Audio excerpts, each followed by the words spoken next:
இந்த நாள் மட்டும் ஆண்டவர் நம்மை சுகத்தோடு பலத்தோடு பாதுகாத்து இந்த காலையிலே கர்த்தருடைய சமூகத்திலே நாம் கூடி வருவதற்கும் கர்த்தரை ஆராதிப்பதற்கும் பல இடங்களில் இருந்தான நம்மை கர்த்தர் கொண்டு வந்து சேர்த்தாரே, அதற்காக எல்லாரும் வாய்களை திறந்து ஸ்தோத்திரம் பண்ணுவோமா? ஸ்தோத்திரம் ஆண்டவரே, எங்களை இதுவரை நடத்தி வந்தீரே, சுகபத்திரமாய் ஆலயத்துக்கு கொண்டு வந்து சேர்த்தீரே, எங்களுடைய பிரயாணங்களிலே நீர் கூட இருந்தீரே ஆண்டவரே. உமக்கு ஸ்தோத்திரம், உமக்கு ஸ்தோத்திரம், உமக்கு ஸ்தோத்திரம், உமக்கு ஸ்தோத்திரம், உமக்கு ஸ்தோத்திரம் ஆண்டவரே. இன்னும் வர வேண்டிய பிள்ளைகளை கர்த்தர் சுகபத்திரமாய் கொண்டு வாரும். தூரத்திலும் சமீபத்திலிருந்து வருகிறதான எல்லா கர்த்தருடைய பிள்ளைகளுடைய பிரயாணங்களுக்காக ஸ்தோத்திரம் ஆண்டவரே. சுகபத்திரமாய் கொண்டு வருவீராக. இந்த நாளின் ஆராதனை துவக்கம் முதல் முடிவு வரையும் தெய்வ பிரசன்னம் எங்கள் மத்தியில் இறங்கி வரட்டும் ஆண்டவரே. பாடல்கள், ஆராதனைகள், தேவனுடைய வார்த்தைகள் எல்லாம் ஆண்டவரே உம்முடைய நாம மகிமைக்காக ஆண்டவரே ஜனங்கள் தொடப்பட, ஆண்டவரே விடுதலையாக்கப்பட கர்த்தர் உதவி செய்யும். ஆராதனைக்கு விரோதமாக இருக்கிற எல்லா தடைகளையும் இயேசுவின் நாமத்தினால ஆண்டவரே நாங்கள் நிர்மூலமாக்குகிறோம். பரலோகத்தின் தேவன் மகிமைப்படுவீராக. உமது நாமத்தை உயர்த்த கிருபைதார். இயேசுவின் நாமத்தில் ஜெபிக்கிறோம் பிதாவே, ஆமென்.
லாரி விடுவான் கலங்கி நிக்காத. தாத்தா உருட்டு உருட்டு உருட்டு உருட்டு உருட்டு உருட்டுவான். அவன் பொய் பொய்யா பொய் பொய்யா பொய்ய பேசுவான். தாத்தா உருட்டு உருட்டு உருட்டு உருட்டு உருட்டு உருட்டுவான். அவன் பொய் பொய்யா பொய் பொய்யா பொய்ய பேசுவான்.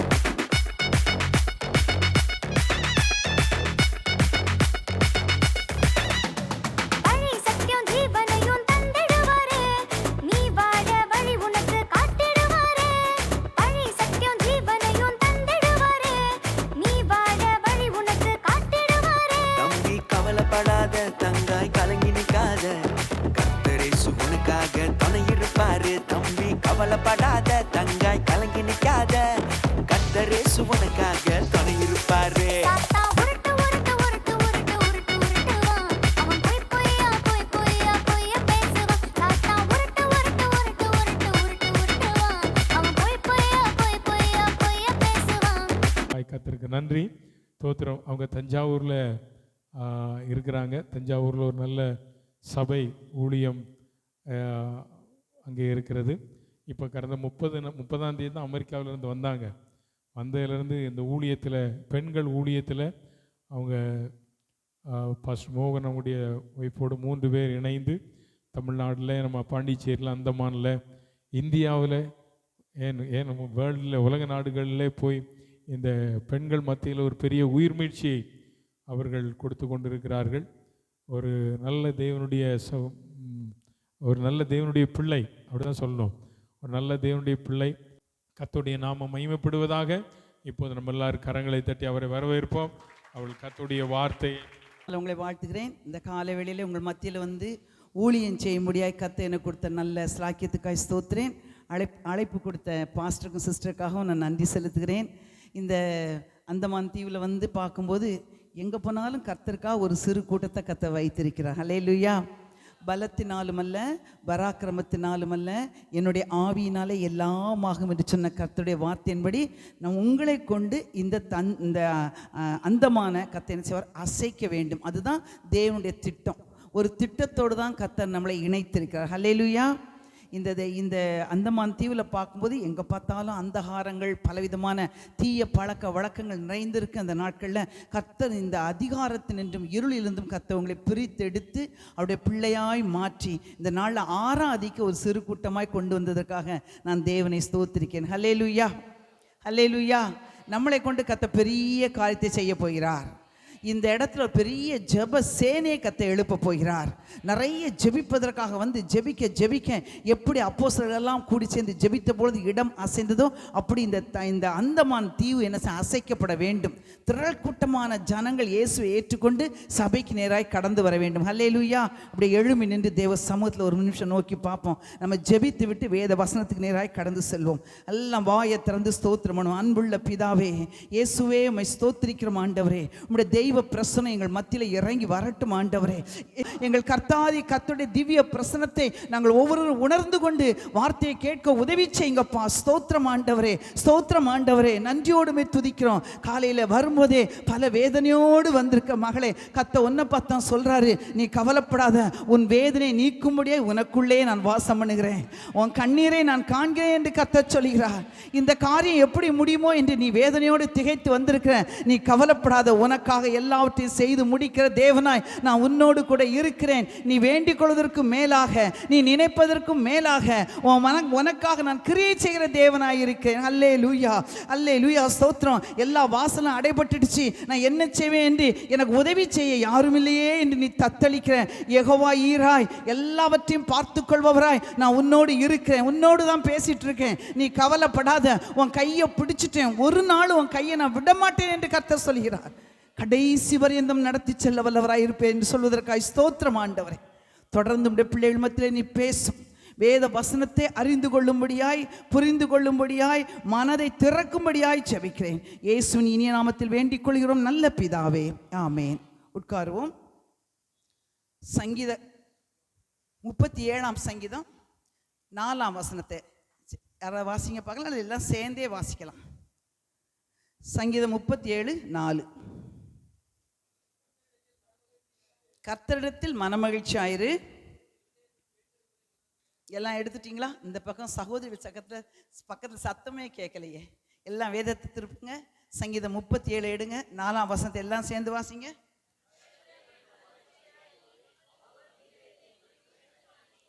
இன்னும் சத்தமா வாசிங்க, இன்னொரு தடவை.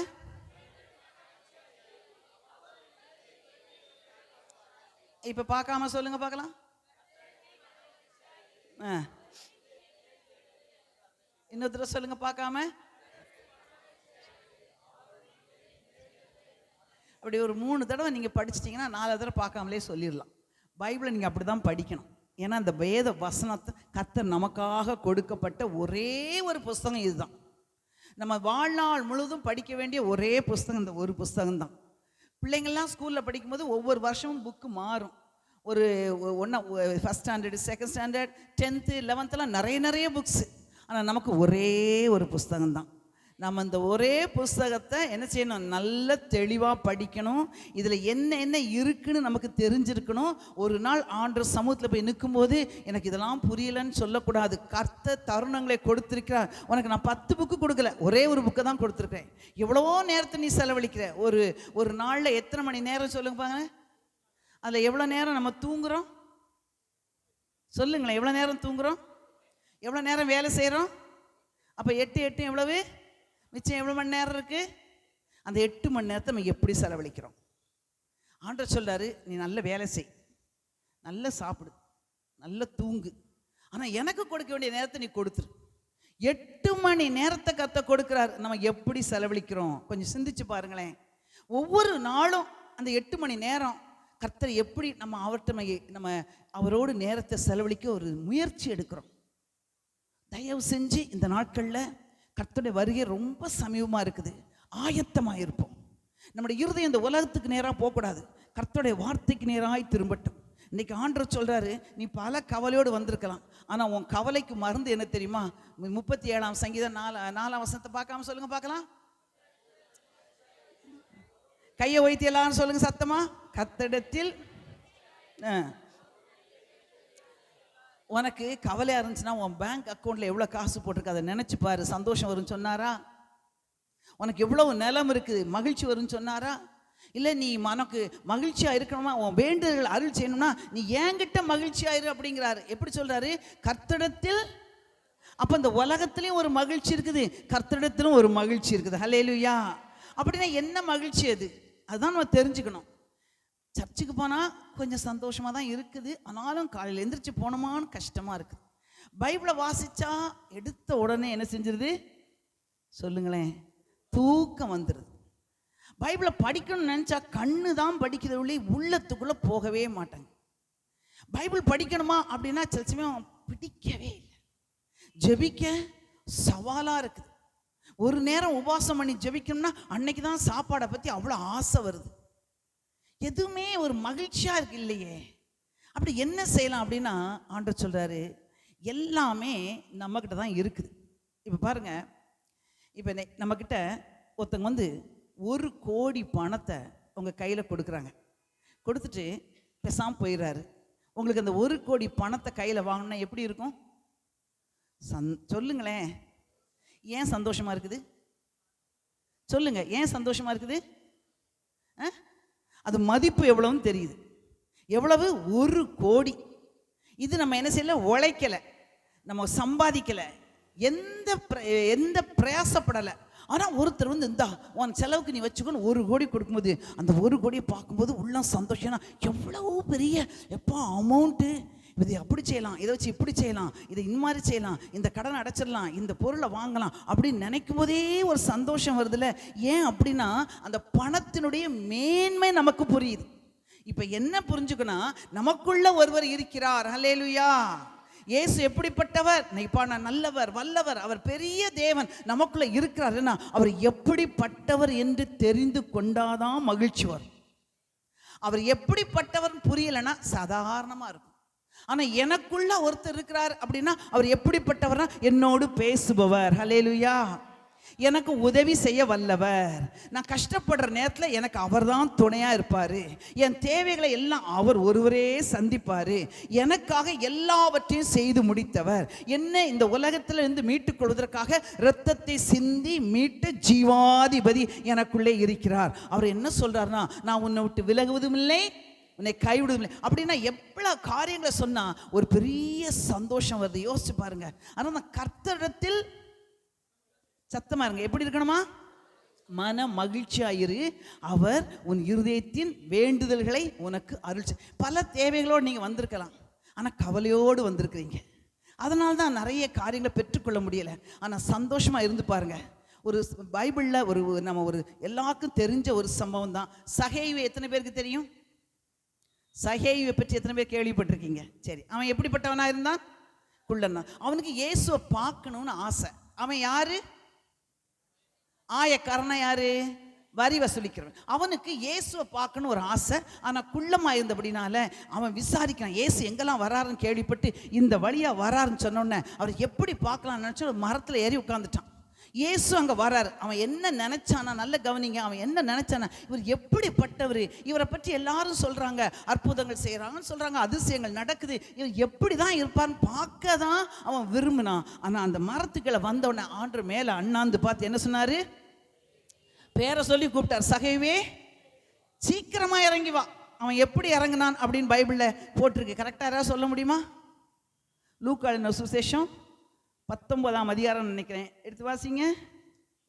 அவன் சீக்கிரமாய் இறங்கி எப்படி வந்தானா? அதுதான் முக்கியம். வாசிங்க. அது 6வது வசனம், 19ஆம் அதிகாரம் 6ஆம் வசனம்.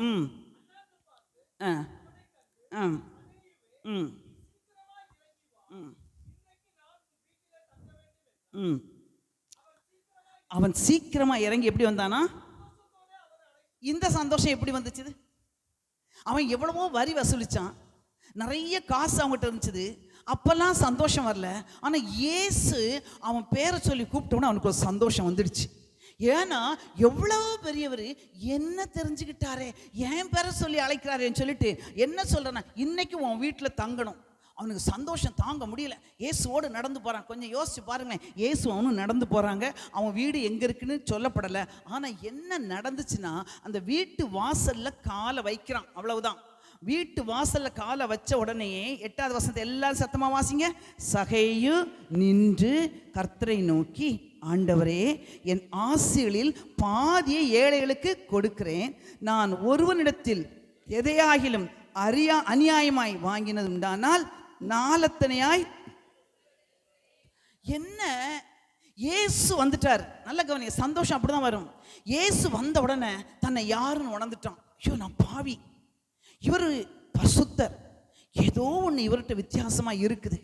இவர்கிட்ட நடந்து போகும்போதே நான் செஞ்ச தவறெல்லாம் எனக்குள்ள வருதுன்னா, இவர் எல்லாவற்றை பார்க்கிலும் பெரியவர். அதனால அவன் என்ன பண்ணான்? அவ்வளவு நாளும் பணம்னு வரி வசூலிச்சான். அவன் அநியாயமா வரி வசூலிச்சான். இப்போ அவனுக்குள்ள ஒரு மாற்றம் வந்து என்ன தெரியுமா? இவர் தான் பெரியவர், எனக்குள்ள இருக்கிற இந்த பணமெல்லாம் ஒண்ணுமே இல்லை. அதனால சொல்றான், என் ஆசையை, ஆண்டவர் சொல்லலை, என் ஆசையை பாதியை ஏழைகளுக்கு கொடுத்துட்றேன். அப்புறம் யார்கிட்டையாவது நான் அநியாயமாக வட்டி வாங்கியிருந்தா நான் நாலத்தனையா திருப்பி கொடுக்குறேன். 1000 ரூபா அநியாயமாக வாங்கினா எவ்வளவா திருப்பி கொடுக்கணும்? 4000 ரூபாயா திருப்பி கொடுக்கணும். யார்கிட்டையாவது நம்ம அநியாயமாக வாங்கியிருந்தா கண்டிப்பாக என்ன செஞ்சிடணும்? கொடுத்துடணும். நாலத்தனையா கொடுக்கணுமா? இதெல்லாம் எப்படி அவனுக்கு வந்தது? அந்த இயேசுனுடைய ஒரு பிரசன்னம், ஒரு சந்திப்பு. அப்படின்னா இந்த உலகத்தில் நாம் சந்தோஷமாக இருக்கணும்னா நல்லா புரிஞ்சுக்கொள்ளுங்க. பணம், ஆஸ்தி, பெரிய பொசிஷன் அதுவல்ல. ராஜாதி ராஜா, சகலத்தை உண்டாக்கின தேவாதி தேவன் நம்மோடு இருப்பது தான் ஒரு பெரிய சந்தோஷம். லூக்கா எழுதின சுசேஷம் 7ஆம் அதிகாரத்தை எடுத்துக்கொள்ளுங்க. லூக்கா எழுதின சுசேஷம் 7ஆம் அதிகாரத்தில் ஒரு காரியத்தை நீங்கள் புரிஞ்சுக்கொள்ளணும். இந்த சந்தோஷம் என்றால் எப்போ வரும் தெரியுமா? சங்கீதம், அதுக்கு முன்னால சங்கீதம் 104:24 எடுத்து வாசிங்க. சங்கீதம் 104:24 எடுத்து வாசிங்க. யார் குயிக்கா எடுக்கிறான்னு பார்க்கலாம். சங்கீதம் 104:24.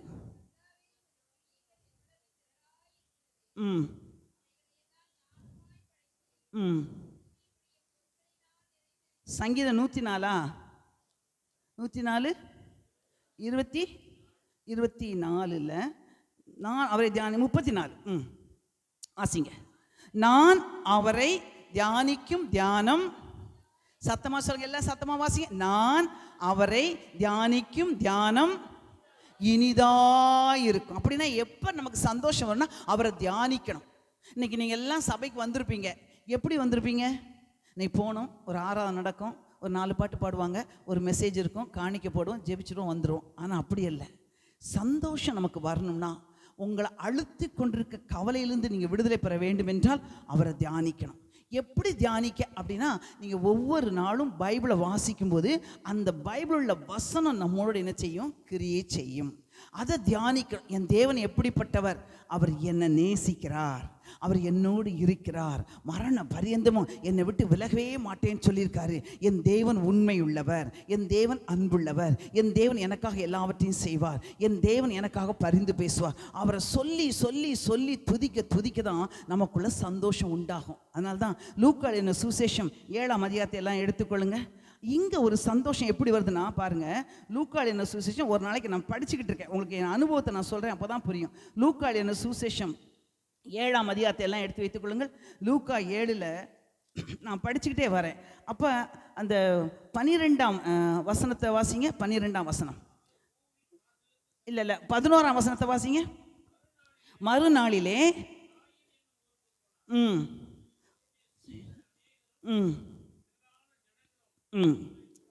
சரி, அப்படி வாசிச்சுட்டே வரேன். கடைசி 16ஆம் வசனத்தை வாசிங்க.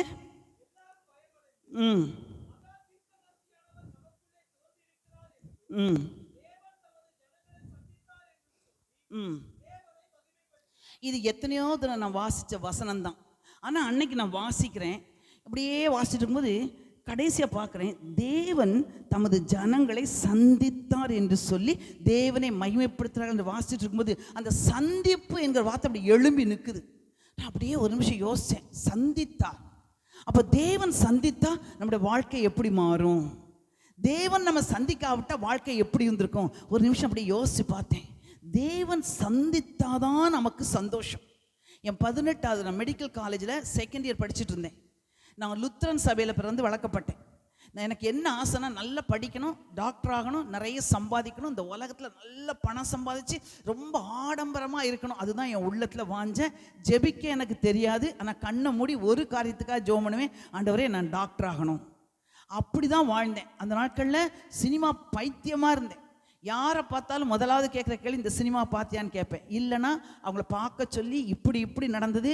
கர்த்தர் இந்த உலகத்தில் எல்லாத்தையும் நல்லது தான் படைச்சாரு, நம்ம நல்லதை எடுத்துகிட்டு கெட்டதை விடணும், அதனால் சினிமாலாம் பார்க்கணும், வாழ்க்கையை என்ஜாய் பண்ணணும்னு சொல்லிட்டு அப்படி பேசுவேன். அப்படிப்பட்ட சமயத்தில் மெடிக்கல் காலேஜில் எனக்கு இடம் கிடச்சிச்சு.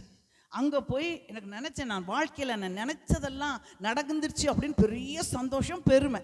என் ஃப்ரெண்டோட சேர்ந்து நான் சினிமாவுக்கு போகிறேன். அங்கே சினிமாவில் பார்த்தீங்கன்னா திடீர்னு பவர் கட் ஆகிடுச்சு. அது என் ஃப்ரெண்டு வந்து ஹிந்து. அவள் சொன்னால் போயிடலாம், லேட் ஆகுது அப்படின்னா. போகலாமாவா? சினிமா பார்க்காம போகலாம், இரு நான் ஜோம் பண்ணுறேன் அப்படின்னேன். அவள் சொன்னால் இதுக்கெல்லாமா ஜோம் பண்ணுவாங்க அப்படின்னாங்க. எங்கள் பாஸ்டர் அப்படி தான் சொல்லியிருக்காரு, உங்களுக்கு என்ன தேவையோ நீங்கள் ஜோம் பண்ணுங்க, உங்களுக்கு கிடைக்கும்னு சொல்லியிருக்காரு, வெயிட் பண்ணுன்னு கண்ணை மூடினேன். கரண்ட் வந்துடுச்சு. நான் சொன்னேன், பத்தியா கரண்ட் வந்துடுச்சு பத்தியா, எல்லா காரியத்துக்கும் ஜோம் பண்ணால் போதும். அப்படி வாழ்ந்தவன் நான். ஆனால் அந்த சினிமா பார்த்துட்டு நான் ரூமுக்குள்ளே போயிட்டேன்னா என் மனசில் ஒரு வெறுமை. இந்த வேதத்தை எடுத்து நெஞ்சோடு வச்சு அழுவேன். எதுக்கு அழுவேன்னு எனக்கு தெரியாது. அப்புறம் ஒரு குட்டி தீர்மானம் பண்ணுவேன், ஆண்டவரே நான் செத்தாலும் சரி இனிமேல் நான் சினிமா பார்க்க மாட்டேன் அப்படின்னு தீர்மானம் பண்ணிவிட்டு படுத்துருவேன். அடுத்த நாள் காலையில் காலேஜுக்கெல்லாம் போயிட்டு சாயங்காலம் வந்த உடனே என் பேரை சொல்லி கூப்பிடுவாங்க என் ஃப்ரெண்ட்ஸ்லாம், போகலாமா, ஃபஸ்ட் ஷோக்கு போகலாமா அப்படிம்பாங்க. அடுத்த நிமிஷம் தீர்மானமெல்லாம் காற்றுல பறந்துடும், ஓடி போயிடுவேன். அப்படி இருக்கும்போது ஏற்கனவே 2 தடவை அந்த படத்தை நான் மதுரையில் பார்த்துட்டேன். லீவுக்காக நான் வீட்டுக்கு வரேன், கவனிங்க, லீவுக்காக வீட்டுக்கு வரேன். வீட்டுக்கு வரும்போது நாங்கள் லுத்தரன் சபை போனால் அப்படியே அப்படியே உட்காந்துருப்போம். அவர் என்னவோ பேசுவார், எப்படா வீட்டில் அந்த ஆனந்த விகடன் வரும், குமுதம் வரும், போய் படிக்கலாம், இப்படி தான் யோசிச்சுட்டு இருப்போம். அன்னைக்கு வந்து அம்மா சொன்னாங்க, ஒரு ப்ரேயர் மீட்டிங் இருக்குது வரையா அப்படின்னாங்க. ஏன்னா எங்கள் ஊரில் நான் ஏற்கனவே பார்த்த அந்த சினிமா படம் நடந்துக்கிட்டு இருக்கு. என் மனசில் ஒரு திட்டம், என்னோட எல்லா தங்கச்சி தம்பியெல்லாம் கூட்டிகிட்டு, எவ்வளோ பாரம் பாருங்கள், அவங்கள கூட்டிகிட்டு அங்கே சினிமாவுக்கு போகணும், அம்மா கிட்ட பெர்மிஷன் வாங்கணும். அதனால் அம்மா கிட்ட நல்ல பிள்ளையாக நடித்தாதான் நமக்கு பெர்மிஷன் கிடைக்கும்னு சொல்லிட்டு அம்மா கூப்பிடுறாங்களேன்னு சொல்லிட்டு சரின்னு போகிறோம். அங்கே போனால் நாங்கள் ஒரு சின்ன குக்கிராமத்தில் தான் நாங்கள் வளர்ந்தோம். அங்கே வந்து அப்போ எலக்ட்ரிசிட்டி இல்லை. அந்த வீட்டில் ஒரு சின்ன வீட்டில் ஒரு 10-15 பேர் இருக்கிறாங்க.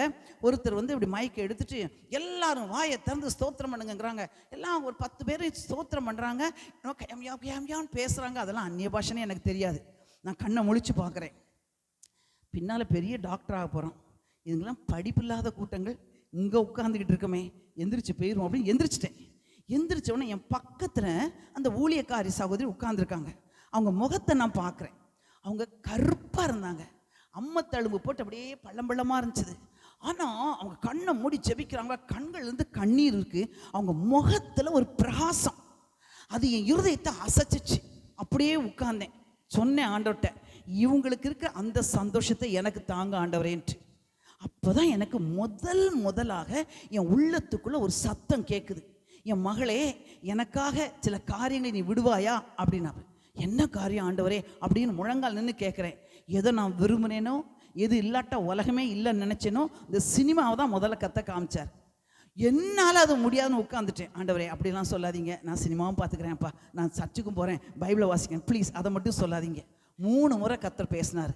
அப்புறம் சத்தம் கேட்கல, என்னால் ஒப்பு கொடுக்க முடியலை. அப்படியே பார்த்தேன், என்னடா எனக்கு என்னவோ மாதிரி இருந்துச்சு. அப்போ கூட அந்த உள்ளத்துக்குள்ளே பெருமை இருந்தபடினால அர்ப்பணிக்க மனசு இல்லை. ஆண்டவர்கிட்ட நான் ஒரு பெரிய சட்டம் போட்டேன், இதுதான் கடைசி முறையாக நான் ஜெபிக்க போகிறேன். இப்போ எனக்கு இந்த சந்தோஷம், ரட்சிப்புனா எனக்கு என்னன்னு தெரியாது, ஆனால் ஒரு சந்தோஷம், அதை தான் எனக்கு புரிஞ்சு. அந்த அவங்க முகத்தில் உள்ள சந்தோஷம். இப்போ நான் கேட்குறேன், இப்போ தான் கடைசியாக கேட்குறேன், இந்த சந்தோஷத்தை எனக்கு நீ இப்போ தரலைன்னா எனக்கும் உமக்கு நீ சம்மந்தமே இல்லை, செத்தாலும் சரி உமட்ட நான் என்ன செய்ய மாட்டேன், கேட்க போகிறதில்லைன்னு சொல்லிட்டு முழங்கால் படிட்டேன். அவ்வளவுதான். தேவனுடைய வல்லமையான கரம் என் மேலே அமர்ந்தது. அந்த கரம் அமர்ந்த உடனே அவருடைய பிரசனை என்னை சுற்றி சுற்றி அப்படியே வந்தோடனே அதுவரை எனக்கு புரியலை.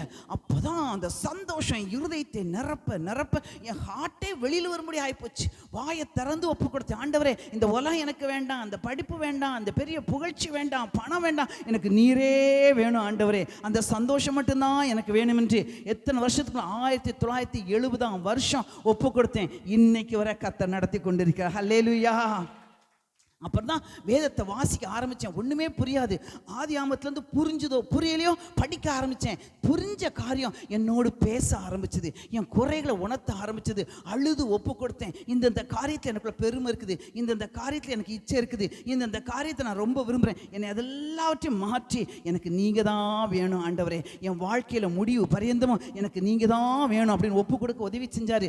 சங்கீதம் 119 வாசிக்கிறேன். அந்த சங்கீதம் 119ஆம் சங்கீதத்தில் 165வது வசனம் இப்படி சொல்லுகிறது, உம்முடைய வேதத்தை நேசிக்கிறவர்களுக்கு மிகுந்த சமாதானம், அவளுக்கு இடர்கள் இல்லை. அந்த வார்த்தையெல்லாம் என்ன செய்ய மனப்பாடம் பண்ண ஆரம்பித்தேன்.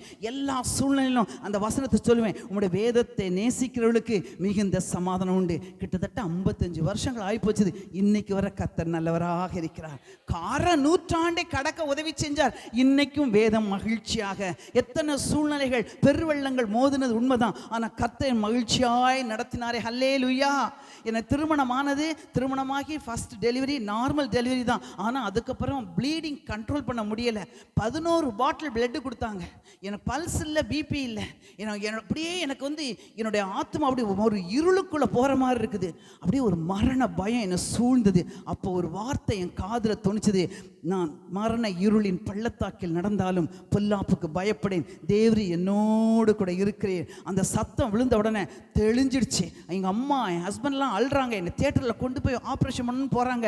எல்லா இடமும் ரத்தமாக இருக்குது. பிழைப்போம் என்கிற நம்பிக்கையே இல்லை எல்லாருக்கும். ஆனால் எனக்குள்ள ஆண்டவரை நான் பார்க்குறேன், எங்கள் அம்மா ஹஸ்பண்ட்லாம் பை பை சொல்லிடலாம், இனி பிழைப்போங்கிற நம்பிக்கை இல்லைன்னு சொல்லிட்டு நான் போனாலும் பிள்ளையை பார்த்துக்கோங்க, நீங்கள் தைரியமாக இருங்கன்னு சொல்லணும்னு நினைக்கிறேன். ஆனால் எனக்குள்ளே இருந்த ஆவியானவர் என் வாயின் நாவியின் திருப்பி என்ன தெரியுமா சொன்னார், கவலைப்படாதீங்க, 10 நிமிஷத்தில் ஆப்ரேஷன் முடிஞ்சு நான் வந்துடுவேன் அப்படின்னு சொன்னேன். அந்த வார்த்தையை கத்த கனம் பண்ணினார். இன்று வரை உயிரோட கத்த வைத்திருக்கிறார். நம்முடைய தேவன் ஆபத்து காலத்தில் அனுகூலமான துணை. அதனால்தான் தேவனுடைய சந்திப்பு. நிறைய குட்டி பிள்ளைங்க இருக்கிறீங்க, வாலிப பிள்ளைங்க இருக்கிறீங்க, பெரியவங்க இருக்கிறீங்க. ஒவ்வொரு நாள் நினச்சி பாருங்க, அந்த சந்திப்பின் நாள் இன்னைக்கு, அந்த சந்திப்பின் நாள் எத்தனை 56 வருஷம் கிட்டத்தட்ட ஆகிப்போச்சுது. அத்தனை வருஷத்துல இன்னைக்கு நான் பார்க்கும்போது அந்த சந்திப்பு இன்னைக்கு எனக்கு ஃப்ரெஷ்ஷாக இருக்குது. பா, ஏசு மட்டும் என் வாழ்க்கையில் சந்திக்காமல் இருந்தா நான் எப்படியோ போயிருப்பேன். ஒருவேளை உலகத்தில் டாக்டர்ஸை போல பெரிய பணம் சம்பாதிச்சிருக்கலாம், ஆனால் அந்த தேவாதி தேவனுக்கு ஊழியம் செய்யும்படியா என் ஸ்லாக்கியத்தை இழந்திருப்பேன். இவ்வளோ பெரிய தேவன், இந்த வேதத்தில் அவருடைய மகத்துவங்கள் எண்ணவே முடியாது. அப்படிப்பட்ட வேதத்தை வாசிக்க, நேசிக்க, ஜனங்களுக்கு சொல்லிக் கொடுக்க கர்த்தர் எவ்வளோ பெரிய ஒரு சந்திப்பு. வாழ்க்கையின் சந்திப்பை மறக்கக்கூடாது. இங்கே நாயின் ஊர் விதவை, இவளுக்கு ஒரு சந்திப்பு எப்படின்னு பாருங்க. 7ஆம் அதிகாரம் 11ஆம் வசனத்தை எல்லாம் சத்தமாக வாசிங்க. மறுநாளிலே அவர் நாயின் என்னும் ஊருக்கு போனார். அவர் தான் போனார். நாயின் ஊர்லேருந்து அவருக்கு அழைப்பு வரவில்லை. எவீர் மகள் சுகவில்லமா இருக்கும்போது எவீர் பாதத்தில் விழுந்து, போதகரே வந்து என் பிள்ளை ரொம்ப மறைச்சு போயிட்டா, சாக போறா, உன் கையை நீ வையும் அப்படின்னு கூப்பிட்டாங்க. லாசரு வியாதியா இருந்தபோது இயேசுக்கு சொல்லி அனுப்புனாங்க. நாயின் ஊர்லேருந்து யாரும் இயேசுவுக்கு அழைப்பு கொடுக்கவில்லை. இப்போ பாருங்க, நாயின் ஊருக்கு அவர் போனார். வாசிங்க, அவருடைய சீஷர் எல்லாம் சேர்ந்து வாசிங்க. அவருடைய சீஷர் அநேகரும் திரளான ஜனங்களும் அவருடனே கூட. ஒரு பெரிய ஊர்வலம் போகுது. நாயின் ஊருக்கு கொஞ்சம் இமேஜின் பண்ணுங்க. நாயின் ஊருக்கு போறார், சீஷர் போறாங்க, திரளான கூட்டம். அந்த ஊர் வாசலுக்கு சமீபித்த போது ஊருக்குள்ள இருந்து ஒரு கூட்டம் வருது பாருங்க. இப்ப நீங்க அவர் ஊரின் 12ஆம் வசனத்தை சேர்ந்து வாசிங்க. அவர் ஊரின் வாசலுக்கு சமீபித்த வந்தபோது மரித்து போன ஒருவனை அடக்கம் பண்ணும்படி கொண்டு வந்தார்கள். அவன் தன் தாய்க்கு ஒரே மகனாய் இருந்தான், அவளோ கைம்பெண்ணாய் இருந்தாள். ஊராரில் வெகு ஜனங்கள். ஸோ 2 விதமான ஊர்வலம். ஊருக்குள்ளாக இருந்து ஊருக்கு வெளிவருகிற ஒரு ஊர்வலம் மரண ஊர்வலம். ஊருக்கு வெளியே இருந்து இந்த ஊருக்குள்ள வருகிற ஊர்வலம் ஜீவாதிபதியின் ஊர்வலம். யோசிச்சு பாருங்க, சாதாரணமாக எழுதப்படலை. ஒரு மரணமும் ஜீவனும் சந்திக்குது. யார் ஜெயம் வருவா? ஜீவன். ஏன்னா மரணத்தை பரிகரித்தார் ஆண்டவர். ஆனா யாரும் கூப்பிடல. இதை நல்லா புரிஞ்சுக்கோங்க. எனக்கு உதவி செய்ய யாருமே இல்லைன்னு திகைச்சிட்டு இருக்கீங்கல்ல, நீ கூப்பிடவே வேண்டாம், அவராகவே வருவார். அவர் தேவையை அறிந்த தேவன். நீ கூப்பிட்டாலும் வருவார், நம்ம கூப்பிடாவிட்டாலும் வருவார். இன்றைக்கு ஒரு தீர்மானம் விடுங்க. எனக்கு யாரும் இல்லையே என்கிற எண்ணத்தை எடுத்து விட்டுட்டு எனக்கு ஒருவர் இருக்கிறார்.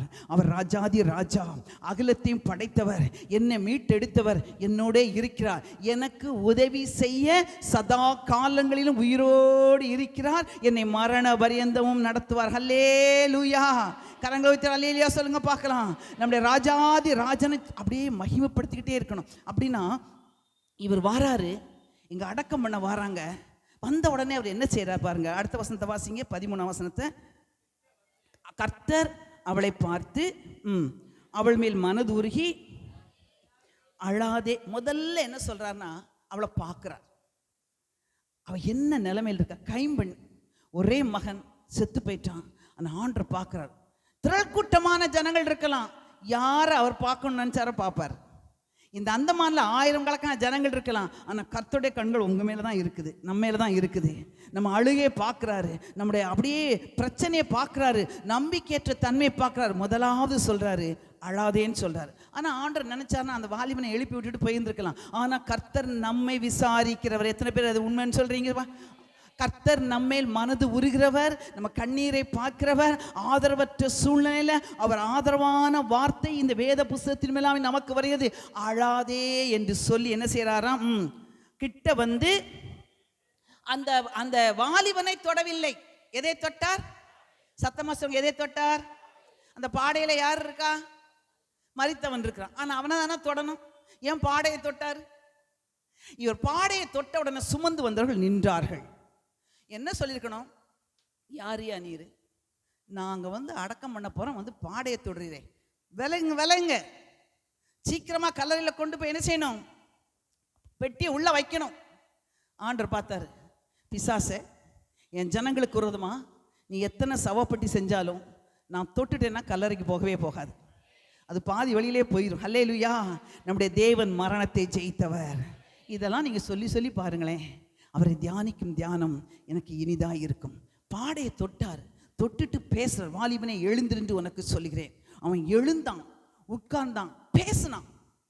அவன் எழுந்தான் என்று சொன்னா என்னவோ மதிமயங்கி பேசுவான், இல்ல, தெளிவாய் பேசினான். அப்படின்னா அது ஒரு சந்திப்பு. அது எல்லாரும் ஆச்சரியம் அடைந்தார்கள். இன்றைக்கு ஆண்டவர் சொல்றாரு, உனக்கு விரோதமா சத்ரு படுகுழியை வெட்டினா அவன் தான் அதுல விழுவான், நீ விழமாட்ட. உன் அடப்பை பிடுங்கினவனா தான் பாம்பு கடிக்கும், ஒன்றும் செய்யாது. கர்த்தர் நம்மோடு இருக்கிறபடினால நமக்காக யுத்தம் செய்ய வல்லவராய் இருக்கிறார். எத்தனை காரியங்களை உன்னை பொத குழியில் போட்டு மூடின குழியை திறந்து உயிர்ப்பிக்க வல்லவர். ஹல்லேலூயா.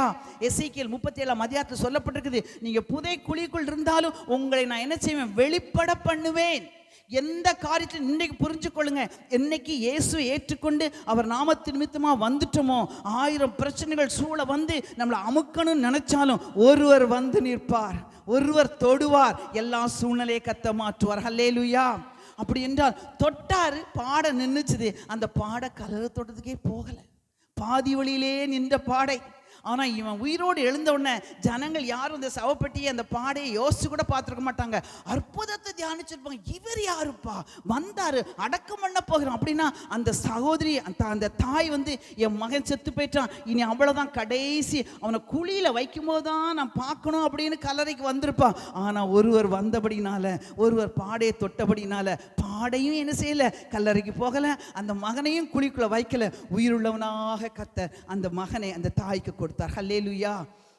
இதை பார்த்த உடனே தான் 16ஆம் வசனத்தை வாசிங்க. எல்லாரும் பயம் அடைந்து அவர் மகா தீர்க்கதரிசியானவர் நமக்குள்ளே தோன்றியிருக்கிறார் என்றும் தேவன் தமது ஜனங்களை சந்தித்தார் என்றும் சொல்லி தேவனை மகிமைப்படுத்தும். நல்லா புரிஞ்சுக்கோங்க, எத்தனை பேரை தேவன் சந்தித்தார்? கரங்களை உயர்த்தி காட்டுங்க பார்க்கலாம். எத்தனை பேரை தேவன் சந்தித்தார்? சந்தித்த தேவனை என்ன செய்யணும், எப்படி மகிமைப்படுத்தணும்? நீங்கள் சொல்லுங்களேன், சொல்லுங்க. கொஞ்சம் பேரை தான் இருக்கிறீங்க, கொஞ்சம் பேசுங்க. எப்படி மகிமைப்படுத்தணும்னு நினைக்கிறீங்க? ஒவ்வொருத்தையும் ஒரு இது கேட்க சொல்லுங்க பிரதர். அவரை துதிக்கணும், வெரி குட். அப்புறம் பாட்டினால் அவர் துதிக்கணும், ஸ்தோத்திரம் பண்ணணும். எப்பெல்லாம்? எப்போதும் ஸ்தோத்திரம் பண்ணணும், எப்போதும் பாடல் பாடிட்டு இருக்கணும். உங்கள் இருதயங்கள் எப்படி செய்யணும், பாட்டினால் அப்படியே வந்துக்கிட்டே இருக்கணும். ஒவ்வொரு பாடல், சினிமா பாட்டு வரக்கூடாது, சீரியலை பார்த்துக்கிட்டு சினிமா பாட்டு வரக்கூடாது, சினிமா டயலாக் வராது. வேதத்தை தியானிச்சா வேதத்தில் உள்ள வசனம் வரும், பாடலை கேட்டால் பாடல் வரும். சில சமயம் காலையில் எந்திரிக்கும் போது ஒரு பாடலோடு கத்த எனக்கு அந்த நாளை ஆசீர்வதித்து கொடுப்பார், ஒரு வசனத்தோடு கத்த ஆசீர்வதித்து கொடுப்பார். அதுதாங்க நமக்கு மகிழ்ச்சி. இந்த உலகத்தில் எத்தனையோ பிரச்சனைகளை ஒவ்வொரு நாளும் பிசாசு பல பிரச்சனைகளை கொண்டு வந்து நம்மளை அமுக்கணும்னு நினைக்கிறதுக்கு முன்பாகவே கர்த்தர் நமக்கு ஒரு வசனத்தையும் ஒரு பாடலின் வரியோ கொடுத்துரு. அல்லேலூயா. அவரால் முடியாத காரியம் ஒன்றுமே இல்லை. அல்லேலூயா. தேவாதி தேவனுடைய பிரசன்னம். அல்லேலூயா. ஒரு பாடலை பாடுங்க. எனக்குள்ளே இருக்கின்ற கொஞ்சம் எந்த சின்ன பாடலாமா? எந்த சின்ன பாடுங்க பார்க்கலாம். எல்லாம் எந்த சின்ன பார்க்கலாம். இருக்கின்ற என் இயேசு என்றும் பெரியவர். மறுபடியும் எனக்குள்ளே இருக்கின்ற என் இயேசு என்றும் பெரியவரே. எனக்குள்ளே இருக்கின்ற என் இயேசு என்றும் பெரியவரே. நீ அறியாததும் உனக்கு எட்டாததுமான பெரிய காரியங்கள் செய்திடுவார்.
உட்காருங்க. நிற்கும் போதும் நடக்கும் போதும் எந்திரிக்கும் போதும் படுக்கும் போதும் இந்த சொல்லுங்க, எனக்குள்ள அவர் எனக்கு எட்டாவதுமா பெரிய காரியங்களை எனக்கு சொல்லிக்கிட்டே இருப்பார். இந்த பாடல் உங்கள் உள்ளத்தை வந்து நிரப்ப நிரப்ப அவரால் என்ன செய்யணும், மகிழ்ச்சியாக இருக்க முடியும். இந்த உலகத்தில் உங்களுக்கு உபத்திரம் உண்டு, ஆனாலும் உலகத்தை நான் ஜெயித்தேன்னா என்னத்தான், ஒரு யுத்தம் இருக்குது. ஒரு யுத்தத்தை அவர் ஜெயித்தார். ஒரு மல்யுத்தம் வருதுன்னா சண்டை போடணும், சண்டை போட்டால் தான் ஜெயம் வரும், சும்மா உட்கார்ந்தா ஜெயம் வராது. அப்படின்னா ஒவ்வொரு நாளும் கணவன் மனைவி உறவுகளில் நீ பெருசா நான் பெருசா, எவ்வளோ பிரச்சனை யோசிச்சு பாருங்க. எப்போ பார்த்தாலும் மனைவிமார் சொல்லுவாங்க, உனக்கு ஒன்றுமே தெரியாது, எந்த நேரமும் எல்லா காரியத்திலும் நீங்கள் சரியே கிடையாது. சில ஹஸ்பண்ட் சொல்லுவாங்க, உனக்கு சமைக்கவே தெரியாது. எத்தனை பேர் எவ்வளோ நல்லா சமைக்கிறாங்க, ஏதாவது தெரியுதா உனக்கு? ஒன்றும் தெரியாது. ஒருத்தரை குறை சாட்டிக்கிட்டே இருந்தீங்கன்னா அந்த குடும்பத்தில் மகிழ்ச்சி இருக்காது. எப்போ பார்த்தாலும் முறுமுறுப்பு, எனக்கு அது இல்லை இது இல்லை, அவங்களுக்கு அங்கே இருக்குது, மற்றவங்களை பற்றி குறை பேசுறது, இந்த மாதிரி காரியங்கள். இன்னும் சில கணவன் மனைவி உறவில் அவங்க உறவு நிற்க மாட்டாங்க, அடுத்த தாண்டி போங்க. உங்கள் அம்மா சரியில்லை, உங்கள் அம்மா வளர்த்த வளர்ப்பு சரியில்லை, உங்கள் அம்மா மட்டும் சரியா, உடனே அம்மா சண்டை வரும். உங்கள் தாத்தா சரியில்லை, தாத்தா சண்டை வரும். உன் குடும்பமே தலைமுறை இப்படி தான், தலைமுறை சண்டை வரும். இதெல்லாம் யார் போடுறா? உலகம் போடலாம். ஆனால் ரட்சிக்கப்பட்ட நம்ம என்ன செய்ய போடக்கூடாது. நமக்கு ஒரு நல்ல போராட்டம் இருக்குது. இந்த போராட்டத்தை நம்ம ஜெயிக்க வேண்டும் என்றால் தேவனை என்ன செய்யணும், உள்ளத்தில் மனமகிழ்ச்சியாக ஏற்றுக்கொள்ளணும். நல்லா புரிஞ்சுக்கொள்ளுங்க, கணவனும் மனைவியும் இன்னைக்கு கர்த்தர் உறவில் வச்சிருக்காரு. 2 பேருமே கர்த்தர் கணவனை மண்ணிலிருந்து உருவாக்குனார், மனைவியை. ஆனால் அந்த எலும்பு எங்கேருந்து உருவாக்கப்பட்டது? மண்ணிலிருந்து தான் உருவாக்கப்பட்டுச்சு. அப்படின்னா 2 பேருமே மண்ணு தான். இப்போ சொல்கிறாங்க, இந்த ஆளோடு இந்த அம்மாவோடு என்னை குடித்தனமே பண்ண முடியல, பல்ல கடிச்சிக்கிட்டு இருக்கேன், அப்பா நான் ஒருத்தி தான் சகிச்சுட்டு இருக்கேன், இல்லைன்னா என்னைக்கோ ஓடி போயிருப்பான் அப்படின்னு சொல்லுவாங்க. எனக்கு என்ன ஆச்சரியன்னா, மண்ணுக்கும் ஒத்து போக மாட்டாங்க. இந்த மண்ணான நமக்குள்ள ஒரு மகிமையின் தேவன் வந்து இருக்கிறாரே. 5 வருஷத்துக்கு முன்னால் இயேசுவை ஏற்றுக்கொண்டேன்னு சொல்கிறவங்க கையை உயர்த்தி காட்டுங்க பார்க்கலாம். 5 வருஷத்துக்கு முன்பாக இயேசுவை ஏற்றுக்கிட்டேன்னு சொல்கிறவங்க யாருமே இல்லையா? 1 வருஷத்துக்கு முன்பாக இயேசுவை ஏற்றுக்கிட்டேன்னு சொல்கிறவங்க எப்போ ரட்சிக்கப்பட்டீங்க நீங்கள்? எவ்வளோ? 10 வருஷத்துக்கு முன்னாலையா? சொல்லுங்க.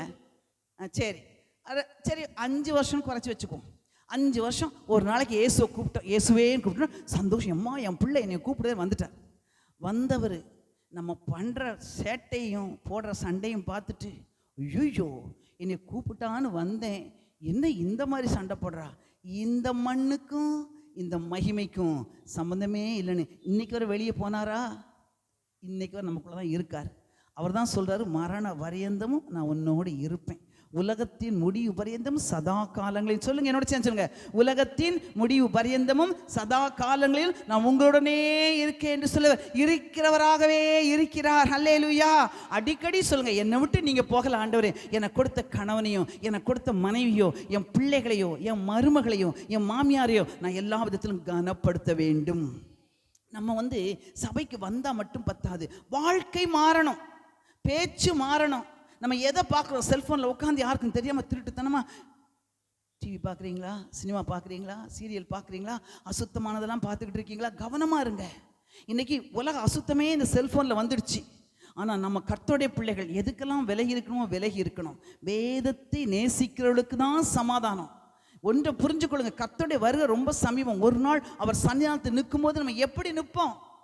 நீங்கள் அதனால்தான் நீங்கள் ஆதியாகமம் 12ஆம் அதிகாரத்தை எடுத்துக்கொள்ளுங்கள். ஆரம்ப நாட்களில் பழைய ஏற்பாட்டு காலத்தில் ஒரு பெரிய விசுவாசியை பார்க்குறோம், அவன் ஆபிரகாம். ஆதியாகமம் 12ஆம் அதிகாரத்தை எடுத்துக்கொள்ளுங்கள், எல்லாரும் எடுத்துக்கொள்ளுங்க, தயவு செஞ்சு எடுத்து முதல் வசனத்தை வாசிங்க பார்க்கலாம். ம் ம் ம்